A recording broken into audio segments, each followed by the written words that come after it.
40 साल की कोई उपलब्धि नहीं बताते। पिछला चुनाव जो बीत निकल गया उसमें सर्वाधिक चुनाव प्रभावित हुआ इस बात से कि कांग्रेस की सरकार बन रही है। उनके नेता आए कमलनाथ जी, दिग्विजय सिंह जी, बोले सरकार बन रही है। मैंने उस समय भी कहा था कि ये बनी बनाई नहीं चला पाए तो ये बनाएंगे कहां से? बनी बनाई सरकार नहीं चला पाई, गिर गई उनकी। वो कह रहे हैं कि हम सरकार बनाएंगे। ये जो भ्रम की राजनीति की, ऐसा नहीं है कि अभी की मैं आया तब से और उसके पहले से ये इसी तरह से लोगों के बारे में भ्रम फैलाते रहे, लोगों की बुराइयां करते रहे। और यही समानता आज देख लो आप, जितने प्रत्याशी हैं हमको गाली देके वोट मांग रहे हैं, विकास पे वोट ही नहीं मांग रहे। भाजपा को गाली देते हैं और वोट मांगते हैं, विकास पे वोट ही नहीं मांगते। आज इतनी बड़ी संख्या में आप सब यहां पर विराजमान हैं। पता नहीं कैसे कह रहे थे कि हमारे थोड़े, वेग सिंह जी कह रहे थे थोड़े से गांव में संख्या ज्यादा नहीं है। मैं जानता हूं ये सब भगवान देव नारायण के वंशज हैं। ये एक एक 100 की क्षमता रखता है, एक एक 100 की क्षमता रखता है। अटल जी कहा करते थे कि छोटे मन से कोई बड़ा नहीं होता और टूटे मन से कोई खड़ा नहीं होता, और मन हार कर मैदान नहीं जीते जाते, ना ही मैदान जीतने से मन ही जीते जाते हैं।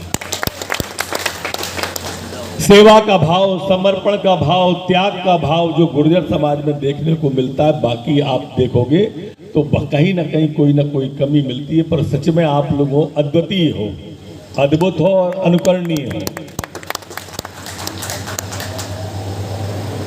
मैं जब आया था 20 साल पहले तो हमारी दतिया संघर्षों से जूझ रही थी। यहां पर पानी की व्यवस्था नहीं थी दतिया में पीने की। लोगों के घरों के आगे गड्ढे खोदे थे और दरवाजे पे डब्बे रखे थे। दतिया की पहचान गड्ढे और गुंडे से होती थी, या गैंगवार होते थे। ऐसी स्थिति दतिया की थी। लाइट कभी कभी आती थी, अब कभी कभी जाती है। ये परिवर्तन हमने करके दिया था। वो दौर था कि रात में लोग खेत पे नहीं सो पाते थे, कोई डाकू की गैंग नहीं आ जाए। 20 साल पहले ऐसी परेशानियों में दतिया हमको विरासत में इन लोगों ने दिया था।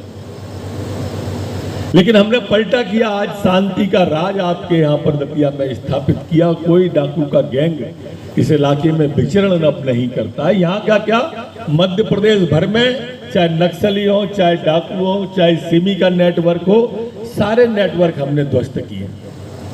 काम करके दतिया की जनता का, मध्य प्रदेश की जनता को, दिल को जीतने की भारतीय जनता पार्टी की कोशिश की। मित्रों, आज भारतीय जनता पार्टी के पास में माननीय नरेंद्र मोदी जी जैसा नेता है। अब आप तुलना करो इनकी ऊपर से ही, कहां नरेंद्र मोदी और कहां राहुल गांधी, कहां राम राम, कहां टेंटे। कोई तुलना नहीं है। मोदी जी एक वैश्विक नेता है, विश्व के नेता हैं। ये एक ऐसे नेता थे कि जब ये मध्य प्रदेश के प्रभारी थे तो हम लोग इनके अंदर गुजरात के मुख्यमंत्री की छवि देखा करते थे, और जब ये गुजरात के मुख्यमंत्री बने तो हम इनके अंदर देश के प्रधानमंत्री की छवि देखने लगे, और जब ये देश के प्रधानमंत्री बने तो हम इनके अंदर विश्व के नेता की छवि देखने लगे। और आज विश्व में सर्वाधिक लोकप्रिय नेता कोई है तो भारतीय जनता पार्टी के पास। और वो काम किया है जो भूतो न भविष्यति। आप कल्पना करो मोदी जी के आने के पहले के भारत की और मोदी जी के आने के बाद के भारत की। जैसे मैं आपको कल्पना करा रहा हूं कि मेरे आने के पहले के दतिया की और मेरे आने के बाद के दतिया की। आप कल्पना तो करो, मोदी जी के आने के पहले पाकिस्तान हमसे कश्मीर मांगता था, और मोदी जी के आने के बाद स्थिति ये है कि आज पाकिस्तान कटोरा लेके भीख मांग रहा है। ये स्थिति पैदा की मोदी जी ने। मोदी जी के आने के पहले हम कश्मीर के अंदर तिरंगा झंडा लाल चौक पे नहीं फहरा पाते थे। मोदी जी के आने के बाद कश्मीर का लाल चौक पे तिरंगा की तो बात क्या चली, मोदी जी ने चांद पे तिरंगा फहरा दिया। ये आप सब ने देखा। मोदी जी के आने के पहले पाकिस्तान के सैनिक आते थे और हमारी सेना का सिर काट के ले जाते थे, दुख होता था, पीड़ा होती थी। लेकिन मोदी जी के आने के बाद पाकिस्तान की तरफ से गोली भी आई तो इधर से गोला गया, गोला सर्जिकल स्ट्राइक का गोला, एयर स्ट्राइक का गोला, ऑपरेशन सिंदूर का गोला। आज पाकिस्तान की हिम्मत नहीं है कि आंखें तरेर के भारत की तरफ देख भी सके। यह परिवर्तन देश के अंदर दिया। भारत के अंदर पहले रेलवे स्टेशनों पे जाओ, मोदी जी के आने के पहले तो स्टेशनों पे अनाउंस होता था कि किसी भी लावारिस पड़ी हुई वस्तु को हाथ नहीं लगाएं, इसमें बम हो सकता है।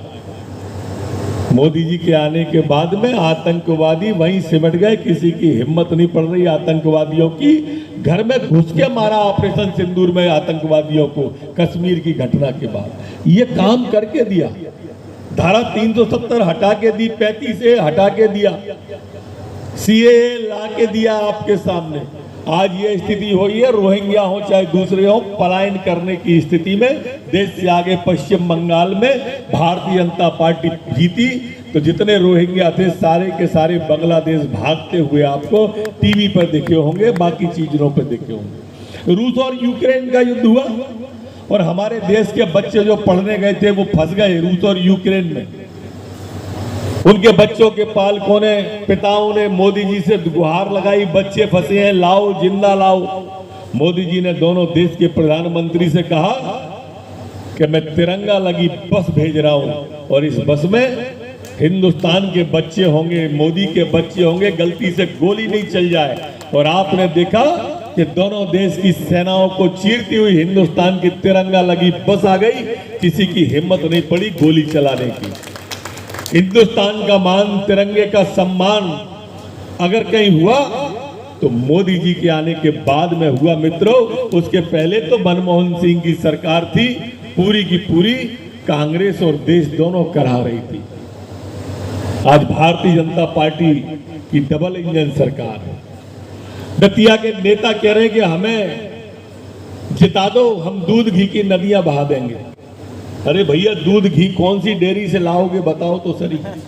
वो डेयरी कौन सी है, वो पैसा कहां से लाओगे आप? आज सरकार भारतीय जनता पार्टी की है, यहां पर भी है, दिल्ली में भी है। तुम पैसा कहां से लाओगे विकास का? लेकिन लोकतंत्र की यही खूबसूरती, कह रहे हैं कि हम विकास कराएंगे। कहां से कराएंगे ये कोई नहीं बताता। हमको गाली दे दे के जो वोट मांगने की प्रक्रिया है। आज आप इतनी बड़ी संख्या में गुर्जर समाज के लोग बैठे हुए हो, मैं तो दोनों हाथ जोड़ के आपका वंदन भी करता हूं और अभिनंदन भी करता हूं और अपील भी करता हूं। वैसे नागर साहब ने सारी बात कह दी है, मेघ सिंह जी ने सारी बात कह दी है।